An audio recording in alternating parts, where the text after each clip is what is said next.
Hello, this is Steve with another complete B2 C1 Use of English exam for you to practice and to improve on this difficult part of the exam. Let's get into it with our Use of English Part 1. It's a zombie survival guide. It's a fairly fun one. And as you know, for Use of English Part 1, you are focused on your vocab. You are choosing the best word depending on the context of the sentence.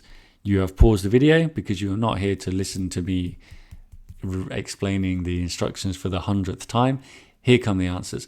Speed is of the essence. If something is of the essence, that means it's the most important thing. You should avoid densely populated areas. Dense population, that's a collocation. Population is dense. And you are looking for medical supplies. Again, a collocation and a word that generally means like tools, things that have a specific use for something. You want to avoid large gatherings, meaning lots of people together. And you should have contingency plans. A contingency plan, again, that's a collocation. You should act decisively, shouldn't you? You eliminate something efficiently, meaning you act quickly. You do it efficiently, decisively. And on number 7, what are you going to do? You're going to conserve energy. And number 8, I don't know why that's not yellow. That's annoying, isn't it? Survival is not a matter of strength, right? It's a matter of life and death. It's a matter of, that's the phrase for talking about the topic. Score out of 8, keep a record of your score. If you learn some new vocab, please write it down so that it goes in that head and stays there. It's more difficult as you get older to keep those words there. You have to take notes to help that process. Let's take a little break before we go on to part 2 with the top English jokes that I have found in textbooks for English over the years. Let's see if we understand our jokes. Number 1. Did you hear about the guy who invented the knock knock joke? He won the Nobel Prize. No bell, right? Knock knock, no bell. The past, the present and the future walked into a bar. It was tense. Tense, that's an easy one. That I'm sure that we understand that one from our English learning knowledge. And number 3, 10 plus 10 is the same as 11 plus 11 because 10 plus 10 is 20 and 11 plus 11 is 22. So it's 22.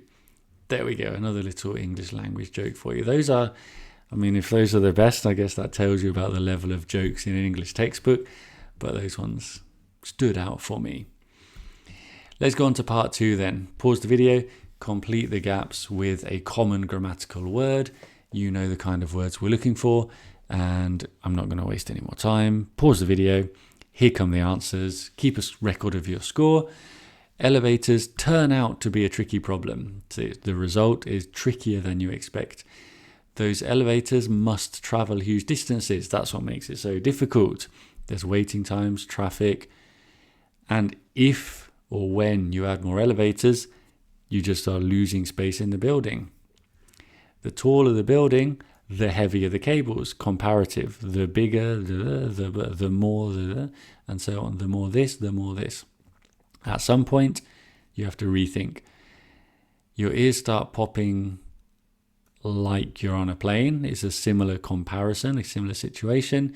You need a balance between two things. That's a nice question. That's one of those ones that's easy when you know it, but if you don't, you're thinking, yes, of course it's between.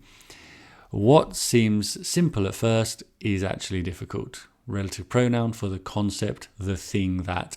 Score out of 8. Let's move on to our picture round. These are all the number 1 Netflix shows from these years. Looking at it now, it looks very easy, doesn't it? And I'm expecting from our English fans who are watching all these English, well, one of them's not English, is it? But English speaking shows, you've been watching these things. Of course, we are looking at Squid Game, Wednesday, The Last of Us, and Baby Reindeer.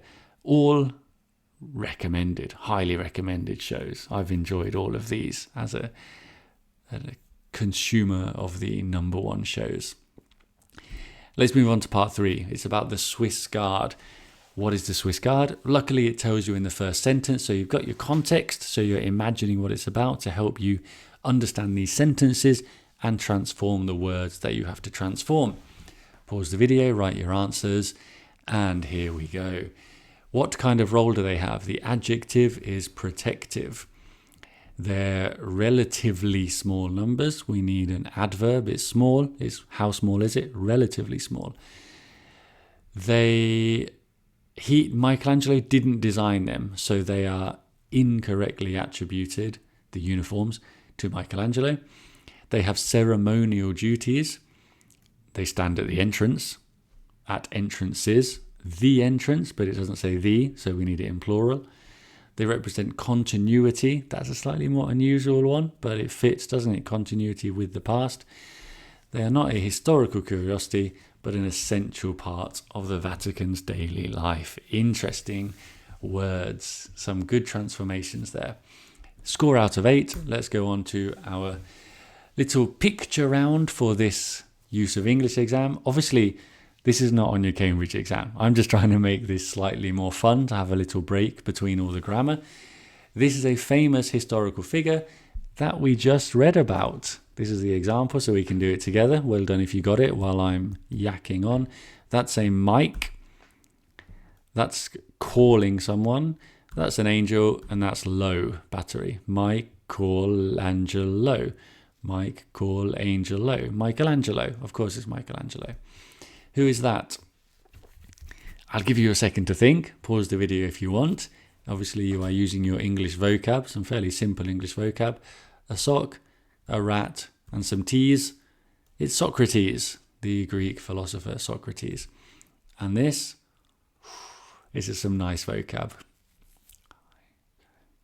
And I should say, sorry if you weren't ready, here comes the answer. A sack, a newt, and a ton. 1,000 kilos is a ton, isn't it? Isaac Newt, ton, Isaac Newton. Here comes the answer. All of these people are kneeling, to kneel, to be on your knees, to kneel.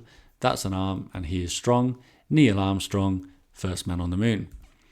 And here comes the answer. That's a donkey. It is hot, and that is tea. Don Quixote. Don Quixote. It's Don Quixote by Cervantes, a great character in a great book, Don Quixote. Right, use of English part 4. We made it. Well done. Pause the video.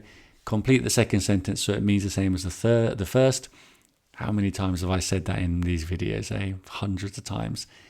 And 12 marks, very important. So give it all of your effort and really try and be careful with the answers, which I'm now going to show you so you can mark and get your total. It's only a matter of time, right? Until this happens. We just said a matter of time, that's the phrase from Use of English Part 1. It will change, it will result in something happening. Our gerund questions, very useful gerund questions. It will result in this happening, it will result in society changing. The less enjoyable I found his company. Again, a nice comparison. The more I did this, the less this happened. Nobody applauded. None of the aliens applauded. None of the aliens. There was no applause. None of the aliens applauded. Applause, applaud.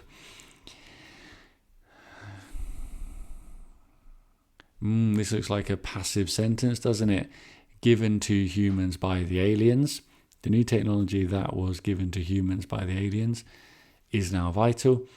And finally, you could always rely on ET. You rely on someone to do something. And of course, you could always.